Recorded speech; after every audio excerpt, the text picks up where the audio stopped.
আসসালামু আলাইকুম বন্ধুরা, কেমন আছেন আপনারা? আশা করছি আল্লাহর রহমতে অনেক ভালো আছেন। আলহামদুলিল্লাহ, আমি অনেক ভালো আছি। আজকে আমি হাজির হয়ে গিয়েছি আপনাদের পছন্দ করা একটি খাবার নিয়ে। আজকে আমি রান্না করব রাজহাঁসের মাংস। এমনিতে হাঁসের মাংস অনেক মজাদার হয়, রাজহাঁসের মাংসও অনেক মজাদার।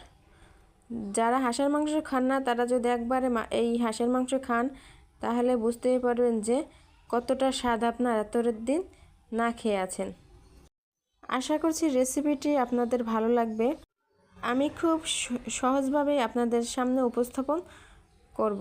আমার ভিডিওটি ভালো লাগলে আমার চ্যানেলটি সাবস্ক্রাইব করে দিবেন, একটি লাইক করে দিবেন, কমেন্ট করে আপনার মতামতটি জানিয়ে দিবেন। আপনার একটি লাইক আমাকে আরও ভালো ভালো ভিডিও করার জন্য অনুপ্রেরণা যোগাবে। দেখতেই পেয়েছেন আমি এখানে আস্ত একটা রাজহাঁস নিয়ে নিয়েছি। রাজহাঁসের মাংসগুলোকে আমি কেটে নিয়েছি। এখানে প্রায় 3 কেজির উপরে মাংস হয়েছে। এখান থেকে আমি 1 কেজির মতো মাংস নিয়ে নিয়েছি। আমি এখানে একটা কড়াই বসিয়ে দিয়েছি। কড়াইতে আমি তেল দিয়ে গরম করে নিয়েছি। তেলের মধ্যে আমি এখন দিয়ে দিয়েছি কাঁচা পেঁয়াজ। পেঁয়াজগুলোকে মিনিট 2-এর মতো ভেজে আমি এর মধ্যে দিয়ে দেব জিরা বাটা, রসুন বাটা। এখানে আমি 3 টেবিল চামচ আমি এখানে জিরা বাটা, রসুন বাটা দিয়ে দিয়েছি। 1.5 টেবিল চামচ আমি এখানে আদা বাটা দিয়ে দিয়েছি তেজপাতা।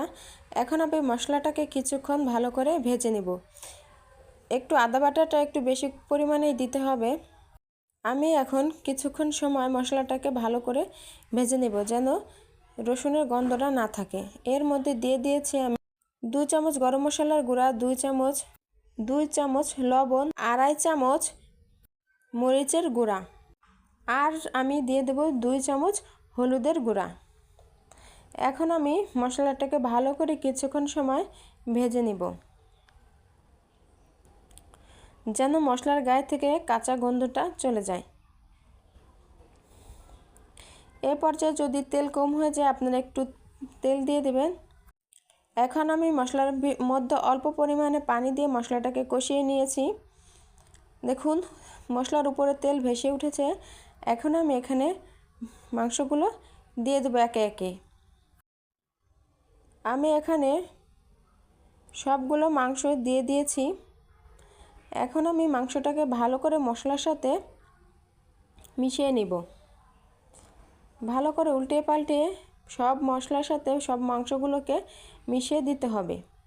মশলার সাথে মাংসগুলোকে আমি ভালো করে মিশিয়ে 10 মিনিটের জন্য আমি ঢাকনা দিয়ে ঢেকে রেখে দিব।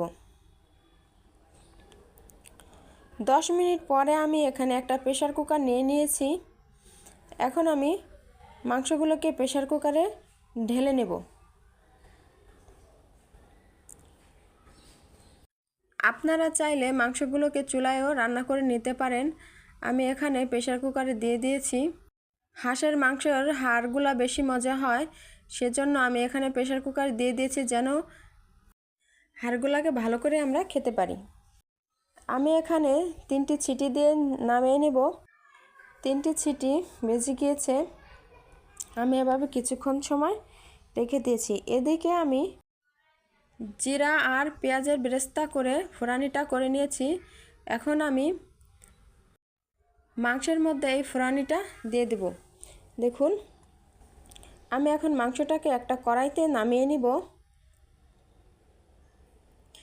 মাংসগুলোতে একটা কড়াইতে ঢেলে দেব। কড়াইতে যখন মাংস ঢালবো তখন খুব সাবধানে ঢালতে হবে, যেহেতু তরকারিটা গরম যেন ছিটে গায়ে না এসে লাগে। এখানে আস্তে আস্তে করে মাংসটাকে ঢালতে হবে। অনেক সময় দেখা যায় তরকারিটা ঢালার সময় একটা অ্যাক্সিডেন্ট ঘটে যেতে পারে। তরকারিটা আমার ঢালা হয়ে গিয়েছে। এখন আমি এখানে বাটা মশলাটা দিয়ে দেব আর দিয়ে দেব পরিমাণ মতো পানি।